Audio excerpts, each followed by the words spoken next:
Merhaba arkadaşlar, kanalıma hoş geldiniz. Bugün son zamanlarda çok moda olan bu güzel yakayı yapacağız birlikte. Yakamızı bir yaşa göre hazırlayacağız. Bu arada arkadaşlar masamda görmüş olduğunuz yakayı ben 2 kat iple hazırladım. Ama birazdan tek kat iple diğerini hazırlayacağız. Kullanacağım malzemeleri de söyleyeyim. Daha sonra birlikte yapımına geçelim. Alize'nin Baby Best'ini kullanacağım. 100 gram ağırlığında 240 metre uzunluğunda bir ip. Şiş olarak da 4 numara şiş kullanacağım. Videoma geçmeden önce kanalıma abone olarak yapacağınız beğeni ve yorumlarla beni desteklerseniz çok sevinirim. Şimdi hazırsak yapımına başlayalım. Şişimize klasik ilmek atma yöntemiyle 2 tane ilmek atıyoruz. Dönüyoruz örgümüzün arka yüzüne. İlk ilmeğimizi örmeden alıyoruz. İkinci ilmeğimizi haroşa olarak örüyoruz. Yakamız tamamen haroşa örgüden oluşuyor arkadaşlar. Sadece kordon bağcığımızı düz olarak öreceğiz. Şimdi örgümüzün ön yüzündeyiz. İlk ilmeğimizi her zaman örmeden alacağız. Bir tane gizli artış yapıyoruz. Sondaki ilmeğimizi haroşa olarak örüyoruz. Örgümüzün arka yüzündeyiz. Arka yüzümüzde de yine ilk ilmeğimizi örmeden alıyoruz. Ve devamındaki ilmekleri haroşa olarak örüyoruz. İlk model sırası arkadaşlar artışlarımız olacağı için biraz sıkıcı gelebilir ama daha sonra çok rahat bir şekilde ilerleyeceğiz. Şimdi örgümün ön yüzündeyim tekrar. İlk ilmeğimi örmeden alıyorum. Bir tane gizli artış yapıyorum. Ve bir tane ilmeğimi haroşa olarak örüyorum. Buradaki ilmeğimi örmeden örgümün arka yüzünü dönüyorum. İlk ilmeğimi örmeden alıyorum. Ve iki ilmeğimi haroşa olarak örüyorum. Örgümün ön yüzünü döndüm. İlk ilmeğimi örmeden alıyorum. Bir tane gizli artış yapıyorum. Ve sıra sonuna kadar ilmeklerimi haroşa olarak örüyorum. Son ilmeğimi de örüyorum arkadaşlar. Bir önceki ön yüzümüzde örmeden dönmüştük. Örgümün arka yüzünde ilk ilmeğimi örmeden alıyorum. İlmeklerimin tamamını haroşa olarak örüyorum.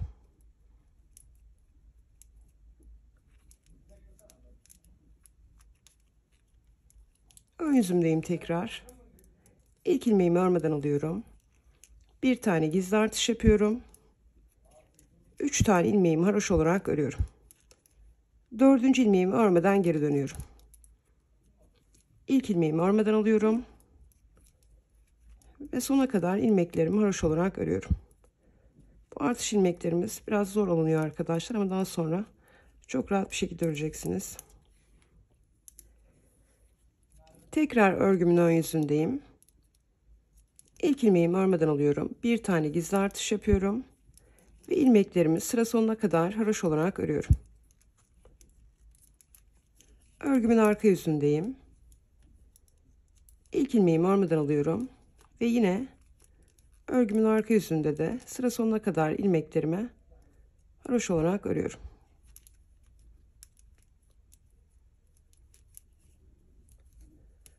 Dönüyorum ön yüzüme. İlk ilmeğimi örmeden aldım. Bir tane artış yapıyorum. 1, 2, 3, 4, 5 tane ilmeğimi haroşa olarak örüyorum. 6. ilmeğimi örmeden dönüyorum. Örgümün arka yüzünde ilk ilmeğimi örmeden alıyorum. Ve diğer ilmeklerimi haroşa olarak örüyorum. Örgümün ön yüzündeyim. İlk ilmeğimi örmeden aldım. Bir tane artış yapıyorum. Bu defa sıra sonuna kadar ilmeklerimin tamamını haroşa olarak örüyorum.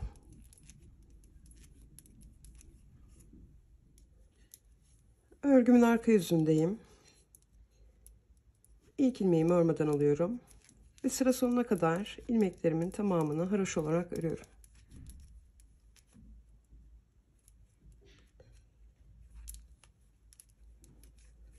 Ön yüzümdeyim. İlk ilmeğimi örmeden alıyorum. Bir tane gizli artış yapıyorum.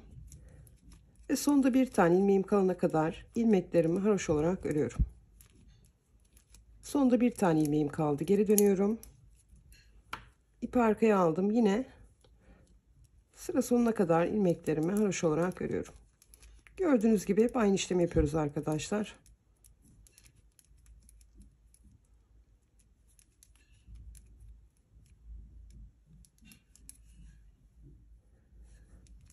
Ön yüzümü döndüm. İlk ilmeğimi örmeden alıyorum. Bir tane artış yapıyorum. Ve sıra sonuna kadar ilmeklerimin tamamını haroşa olarak örüyorum.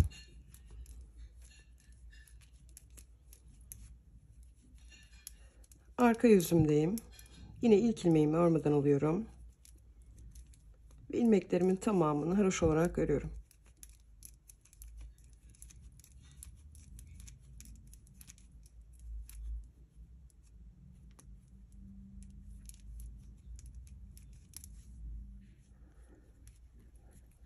Dönüyorum ön yüzüme.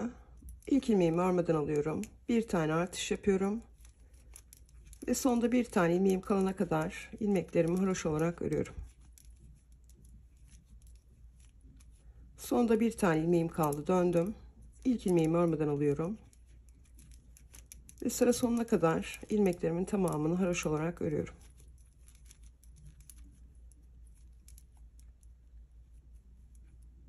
Şişimizde toplamda 14 tane ilmeğimiz olacak arkadaşlar. Kaç tane olmuş sayalım. 2, 4, 6, 8, 10, 12. 2 tane daha artış yapacağız bu şekilde. İlk ilmeğimi örmeden alıyorum. Bir tane artış yapıyorum. Ve sıra sonuna kadar ilmeklerimin tamamını haroşa olarak örüyorum.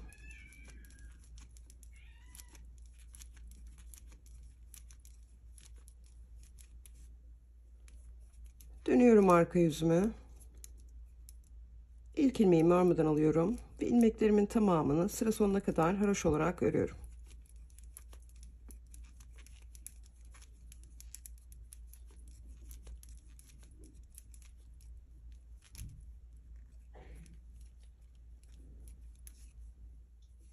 Son artış sıramızdayız arkadaşlar. Örgümüzün ön yüzündeyiz. İlk ilmeğimizi örmeden alıyoruz. Bir tane gizli artış yapıyoruz. Ve yine sıra sonunda bir tane ilmeğimiz kalana kadar ilmeklerimizi haroşa olarak örüyoruz.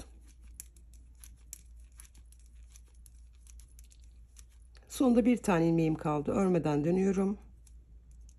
İlk ilmeğimi örmeden şişim alıp sıra sonuna kadar ilmeklerimin tamamını haroşa olarak örüyorum.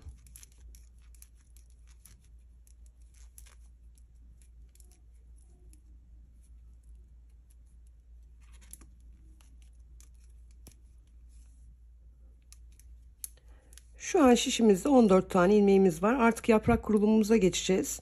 Bu sıradan itibaren ne yapıyorsam aynı işlemleri bir sonraki yaprak sıranızda da yapacaksınız arkadaşlar. O yüzden buradan itibaren iyi izleyin. İlk ilmeğimi örmeden alıyorum. Ve sıra sonunda 4 tane ilmeğim kalana kadar 10 ilmeğimi haroşa olarak örüyorum. Sonunda 4 tane ilmeğim kaldı. Dönüyorum. İlk ilmeğimi örmeden alıyorum. Ve sıra sonuna kadar ilmeklerimi haroşa olarak örüyorum.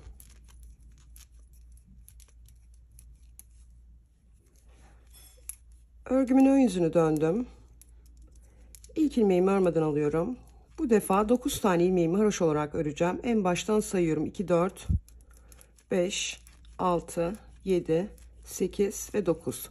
9 tane ilmeğimi haroşa olarak ördüm. Sıra sonunda bu tarafta 4 tane ilmeğim var. Bir tane ilmeğim de bu tarafta var. Örmeden dönüyorum. İlk ilmeğimi örmeden aldım. Ve sıra sonuna kadar ilmeklerimi haroşa olarak örüyorum. Ön yüzümdeyim. İlk ilmeğimi örmeden alıyorum. Bu defa 8 tane ilmeğimi haroşa olarak öreceğim. 2, 3, 4, 5, 6, 7 ve 8. Bir tane ilmeği bırakıyorum. Bu taraftaki şimdi 6 tane ilmeğim oldu. Döndüm. İpim arka tarafta hep arkadaşlar. İlk ilmeğimi örmeden alıyorum. Ve haroşa olarak devam ediyorum. Ön yüzümü dönüyorum. 7 tane ilmeğimi haroşa olarak öreceğim. 1, 2, 3, 4, 5, 6, 7. Buradaki ilmeğimi bırakıyorum. Bu tarafta 2, 4, 6, 7 tane ilmeğim oldu. Dönüyorum. İlk ilmeğimi örmeden alıyorum. Ve sıra sonuna kadar ilmeklerimi haroşa olarak örüyorum. Dönüyorum. İlk ilmeğimi örmeden alıyorum. Bu defa 6 tane ilmeğimizi öreceğiz. İlk ilmeğimizle birlikte sayıyoruz. 1, 2, 3, 4, 5 ve alt. Bir tane ilmek bırakıyoruz. Bu tarafta 2, 4, 6, 8 tane ilmeğimiz oldu. Döndük. İlk ilmeğimizi örmeden alıyoruz. Ve sıra sonuna kadar haroşa olarak örüyoruz. Dönüyoruz ön yüzümüzü. 5 tane ilmeğimizi haroşa olarak öreceğiz. İlk ilmeğimizi ördük. 2, 3, 4 ve 5. 5 tane ilmeğimizi haroşa olarak ördük. Bu tarafta 4, 6, 8, 9 tane ilmeğimiz oldu. Döndük. İlk ilmeğimizi örmeden alıyoruz. Ve sona kadar ilmeklerimizi haroşa olarak örüyoruz. Bu taraftan son dönüşümüzü yapacağız arkadaşlar. Şimdi baştan 4 tane ilmeğimizi haroşa olarak örüyoruz. İlkini yine örmeden aldım. 2, 3 ve 4. 4 tane ilmeğimi haroşa olarak ördüm. Dönüyorum. İlk ilmeğimi örmeden aldım. Ve diğer ilmeklerimi haroşa olarak örüyorum. Ön yüzümdeyim. Şimdi sıra sonuna kadar 14 tane ilmeğimi haroşa olarak öreceğim. Şişimizde 14 tane ilmeğimiz var artık.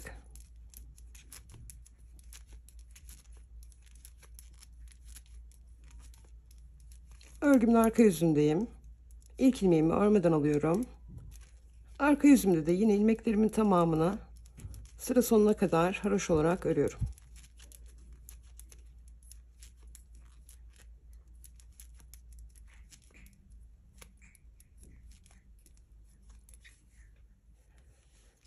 Dönüyorum ön yüzüme. Baştan 4 tane ilmeğimi haroşa olarak öreceğim. Buna ilk ilmeğim de dahil. 1, 2, 3, 4. İlk ilmeğimizi de sayıyoruz yani arkadaşlar. 4 tane ilmeğimizi haroşa olarak ördük. Dönüyoruz. İlk ilmeğimizi örmeden alıyoruz. Ve diğer ilmeklerimizi haroşa olarak örüyoruz. Döndük ön yüzümüzü. İlk ilmeğimi yine örmeden aldım. Bu defa 5 tane ilmeğimi haroşa olarak öreceğim. İlk ilmeğimi de sayıyorum. 1, 2, 3, 4 ve 5. 5 tane ilmeğimi ördüm. Dönüyorum. İlk ilmeğimi örmeden alıyorum. Diğer ilmeklerimi haroşa olarak örüyorum. Dönüyorum ön yüzümü. Yine ilk ilmeğimi örmeden alıyorum. Bu defa 6 tane ilmeğimi öreceğim. 1, 2, 3, 4, 5 ve 6. Döndüm. Bu 6 ilmeğimi yine örgümün arka yüzünde ilkini örmeden aldım. Diğerlerini haroşa olarak örüyorum. Dönüyorum. 7 tane ilmeğimi öreceğim bu defa. 1, 2, 3, 4, 5, 6 ve 7. 7 ilmeğimi haroşa olarak ördüm. Dönüyorum. İlk ilmeğimi örmeden alıyorum. Ve diğer ilmeklerimi yine haroşa olarak örüyorum. Her ön yüzümüze geldiğimizde bir tane bu taraftan ilmek almış oluyoruz yani buraya. Şimdi örüyorum yine.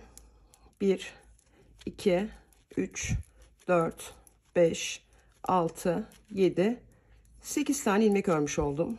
En baştan saydığımızda dönüyorum örgümün arka yüzüne. İlk ilmeğimi örmeden alıyorum. Ve diğer ilmeklerimi haroşa olarak örüyorum.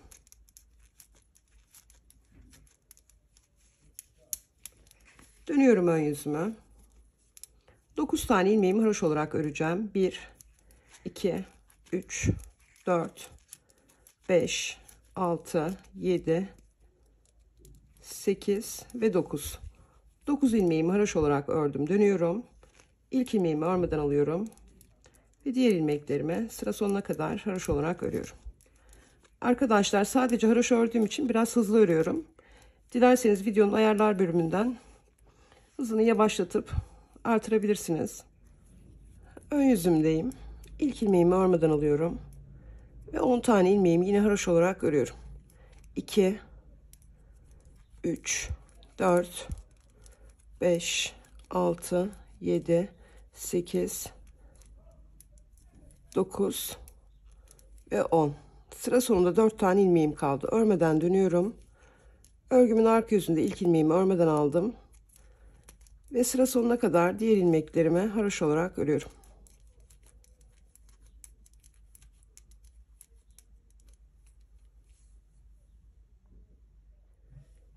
Diğer yaprağımıza geçmemiz az kaldı arkadaşlar. Şimdi 3 tane ilmeğimizi keseceğiz.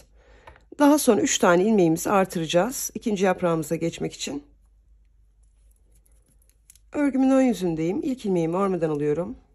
İkinci ve üçüncü ilmeğimi birlikte alarak kesiyorum. Ve sıra sonuna kadar ilmeklerimi haroş olarak örüyorum. 14 tane ilmeğimiz vardı. Bir tane ilmek kestik. Ve şu an şişimizde 13 tane ilmeğimiz var. Dönüyorum örgümün arka yüzünü. İlk ilmeğimi örmeden alıyorum. Ve sıra sonuna kadar ilmeklerimin tamamını haroş olarak örüyorum.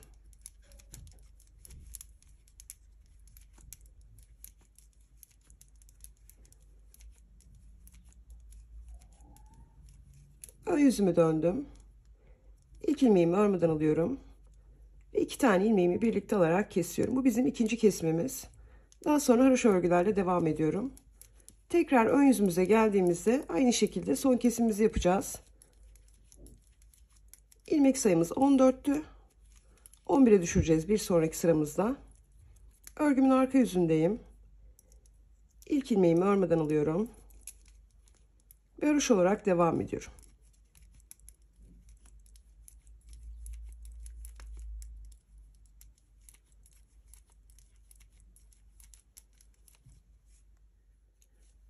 Dönüyorum ön yüzümü. Şu an şişimizde 12 tane ilmeğimiz var arkadaşlar. 11'e düşüreceğiz dediğim gibi. İlk ilmeğimi örmeden alıyorum. 2 tane ilmeğimi birlikte alarak kesiyorum. Artık şişimizde 11 tane ilmeğimiz var. Haroş olarak devam ediyorum. Örgümün arka yüzündeyim. İlk ilmeğimi örmeden alıyorum. Ve yine sıra sonuna kadar ilmeklerimi haroş olarak örüyorum.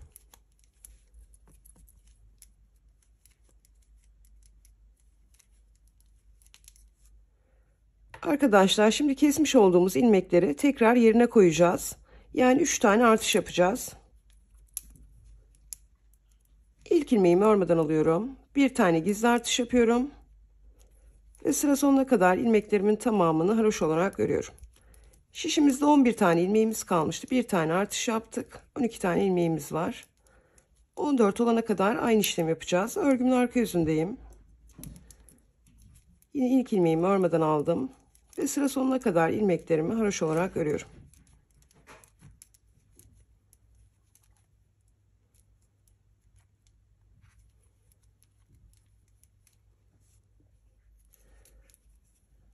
Dönüyoruz ön yüzümüzü.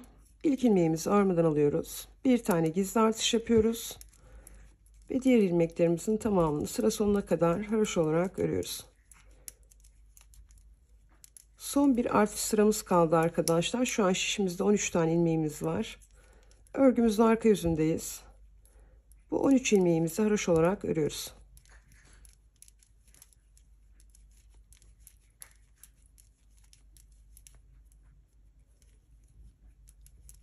Ön yüzümdeyim.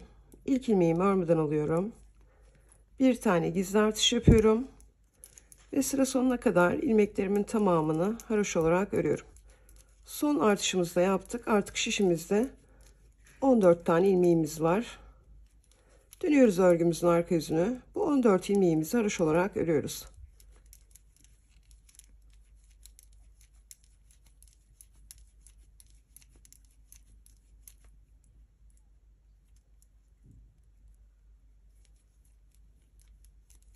Evet.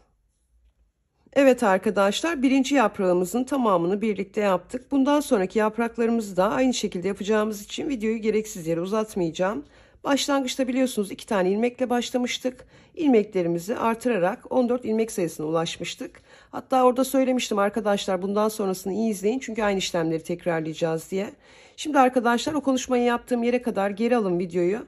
Ne yaptıysam oradan sonra, o konuşmayı yaptıktan sonra aynı işlemleri tekrarlayarak devam edin. Buraya kadar yaptınız mı yine? Tekrar açın. Zaten ezberleyeceksiniz yapacağınız işlemleri.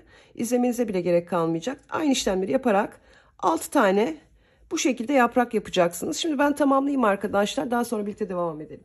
Evet arkadaşlar, yapraklarımı tamamladım. Bir tanesini birlikte yapmıştık. Daha sonra 1, 2, 3, 4, 5, 6 tane daha yaprak yaptım. Şimdi kesim işlemlerimiz var. Onları yapacağız birlikte. Yine bitirdiğim yerde bıraktım arkadaşlar. 3 tane kesmiştik. 3 tane artırmıştık ya. En son 3 tane artırdıktan sonra 14 ilmeğimiz şişimizde kalıyordu. Orada bıraktım. Buradan kesim yaparak devam edeceğiz. Örgümün ön yüzündeyim. İlk ilmeğimi örmeden alıyorum. İkinci ve üçüncü ilmeğimi birlikte alarak kesiyorum. Geri dönüşler yapacağız arkadaşlar. İlk başlangıcımızda olduğu gibi. Orada artırarak çıkmıştık. Burada da eksilterek iniyoruz. Sonda bir tane ilmeğimiz kalana kadar ilmeklerimizi haroşa olarak örüyoruz. Sonda bir tane ilmeğim kaldı. Dönüyorum. İpi arkaya aldım. İlk ilmeğimi örmeden alıyorum.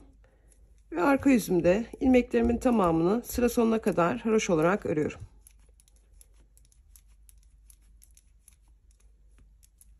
Her ön yüzümüze geldiğimizde kesim yapacağız. Ön yüzümüzdeyiz. İlk ilmeğimizi örmeden alıyoruz. İkinci ve üçüncü ilmeğimizi birlikte alarak kesiyoruz. Bu defa sıra sonuna kadar haroşa olarak öreceğim. Bir önceki ön yüzümüzde bıraktığım ilmeği de örüyorum.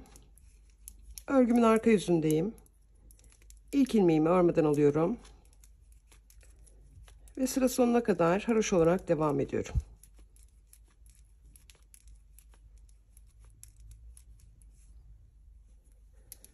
Dönüyorum ön yüzümü. İlk ilmeğimi örmeden alıyorum. İkinci ve üçüncü ilmeğimi birlikte alarak kesiyorum. Bu defa yine sonda bir tane ilmek bırakacağım. Haroşa örgülerle devam ediyorum. Sonda bir tane ilmeğim kaldığında geri dönüyorum. İlk ilmeğimi örmeden alıyorum. Ve sıra sonuna kadar ilmeklerimi haroşa olarak örüyorum.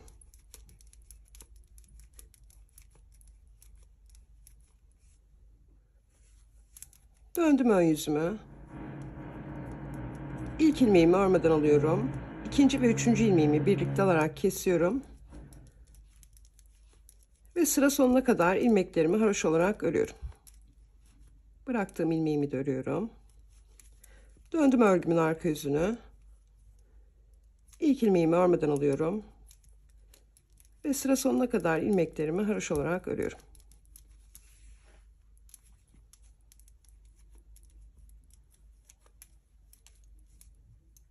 Dönüyorum ön yüzüme. İlk ilmeğimi örmeden alıyorum. İkinci ve üçüncü ilmeğimi birlikte alarak kesiyorum. Ve sonda bir ilmeğim kalana kadar haroşa olarak devam ediyorum. Sonda bir tane ilmeğim kaldı. Örmeden dönüyorum.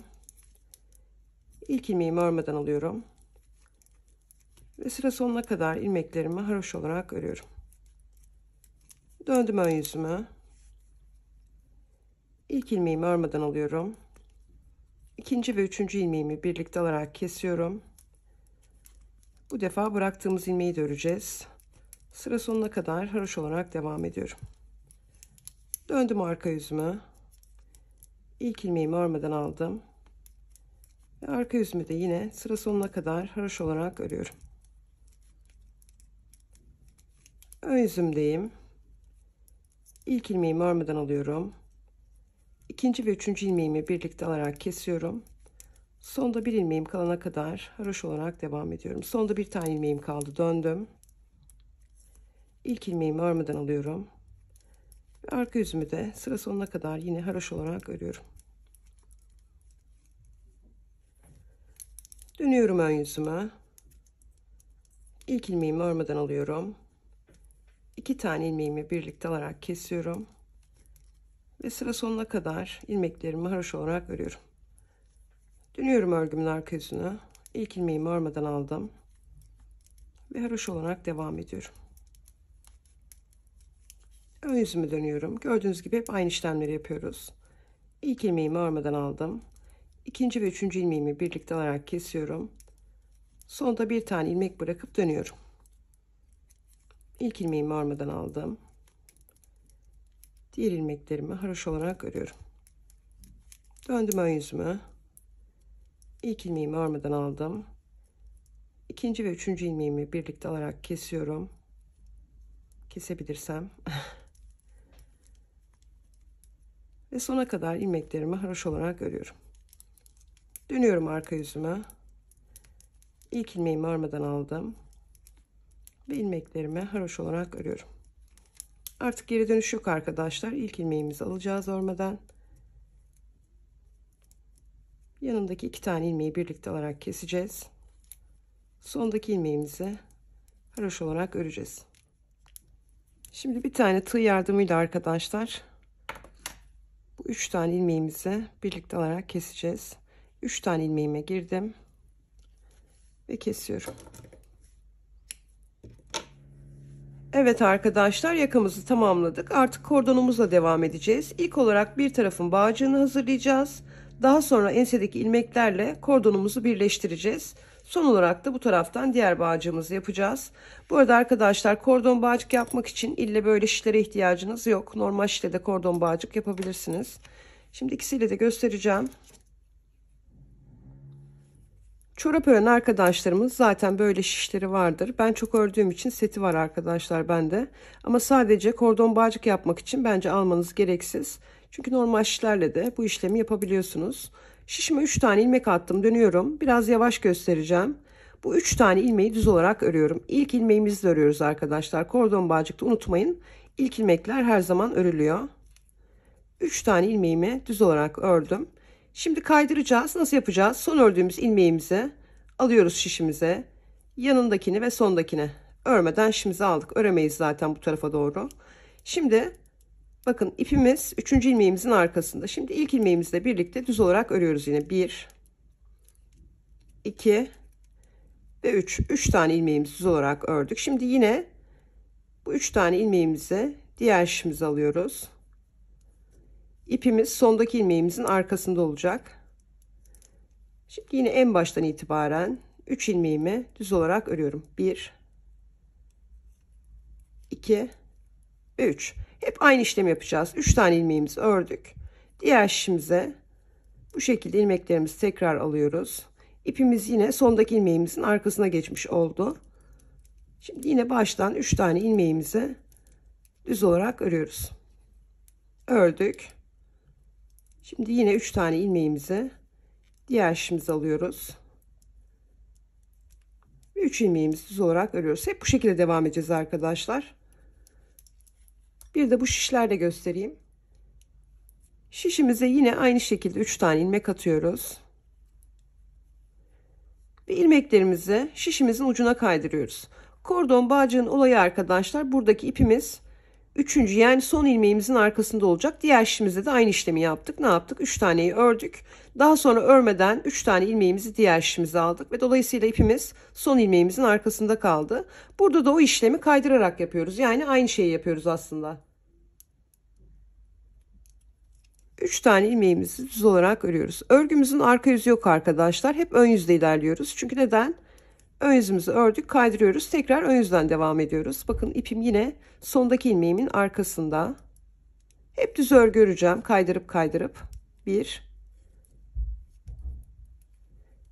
2 ve 3. 3 tane ilmeğimi düz olarak ördüm. Kaydırıyorum. İlk ilmeğimiz dahil örüyoruz arkadaşlar. 1, 2 ve 3. 3 tane ilmeğimi ördüm. Tekrar kaydırıyorum.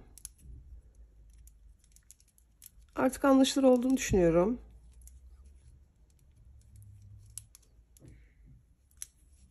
Arkadaşlar, kanalımda kordon bağcık yapımını ayrıntılı anlattığım videom var. Tığla da yapmıştım orada. Dilerseniz oradan da izleyebilirsiniz. Şimdi bu şekilde kordon bağcığımızı biraz örelim arkadaşlar. Bağcığınızın uzunluğunu ne kadar istiyorsanız o kadar örebilirsiniz. Şimdi ben tamamlayayım. Evet arkadaşlar, kordon bağcığımı istediğim uzunluğa gelene kadar ördüm. Bunu siz ayarlayabilirsiniz. Fiyonk yapacağım. Şu kadar da bir mesafe. Altta olması benim için yeterli. Şimdi birleştirme işlemi yapacağız. Yakamızdan ilmeklerimizi almadan önce baştan 2 tane ilmeğimizi yine örüyoruz. 3. ilmeğimizi örmeden şişimizi alıyoruz. Şimdi buradan arkadaşlar ilmek çıkaracağız. Yakamızın ön yüzünden yapacağız arkadaşlar bu işlemi. Bakın, burada ense kısmında haroşa dişlerimiz var. Bu dişlerimizi şişimizin üzerine alacağız. Dilerseniz önce bu taraftan başlayıp, çünkü buradan başlayacağız örmeye.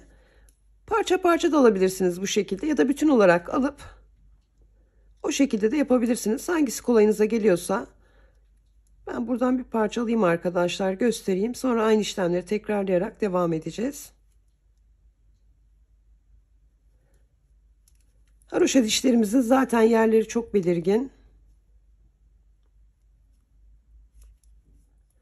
Uca kadar 8-10 tane ilmeğimi aldım arkadaşlar. Kordon bağcığımızın en son ilmeğini örmemiştik biliyorsunuz. Bunu şişime alıyorum. Ve ilk ilmekle birlikte keseceğim. Kestim. Şimdi normal şişimizde yaptığımız kordon bağcık gibi devam edeceğiz. 1, 2, 3 tane ilmeğimizi aldık şişimize. 2 tanesini örüyoruz. 1, 2. Üçüncü ilmeğimiz ve yakamızdan aldığımız bir tane ilmeğimizi, yani ensemizden aldığımız ilmeğimizi birlikte alarak kesiyoruz. 1, 2, 3. 3 tane ilmeğimizi tekrar şişimize aldık. Düz örgüyle devam ediyoruz arkadaşlar artık hep. 1, 2 tanesini düz ördüm. Üçüncü ve dördüncüyü birlikte alarak düz olarak örüyorum. Yani kesme işlemi yapıyorum. Tekrar ilmeklerimi yerine koyuyorum. 2 tanesini düz olarak örüyorum. Üçüncü ve dördüncüyü birlikte alarak kesiyorum. Diğer uca kadar aynı işlemi yapacağız. Birkaç kez daha göstereyim. Baştan 2 taneyi ördüm. Üçüncü ve dördüncüyü birlikte alarak kesiyorum. Tekrar 3 tane ilmeğimi şişim alıyorum. 2 tanesini örüyorum. Üçüncü ve dördüncüyü birlikte alarak kesiyorum. Dikmeden muntazam bir birleştirme işlemi yapıyoruz arkadaşlar. Örüp dikenler de var ama böyle bir şey varken bence hiç gerek yok. Muntazam bir görüntüsü oluyor. 2 taneyi ördüm. Üçüncü ve dördüncüyü birlikte alarak kesiyorum. Sona yakın bir yere kadar yapalım. Evet arkadaşlar, ensemdeki haroşa ilmekleri kordonumla aynı şekilde sıra sonuna kadar birleştirdim. Şimdi yine bağcığımızı öreceğiz aynı şekilde. Şöyle 1-2 sıra yapalım arkadaşlar. Sonra dediğim gibi aynı uzunluğa gelene kadar yine bağcığımızı öreceğiz. 3 tane ilmeğimizi örüyoruz. Şişimizi kaydırıyoruz. Ve yine 3 tane ilmeğimizi örüyoruz. Diğer tarafta yaptığımız işlemin aynısını yapacağız.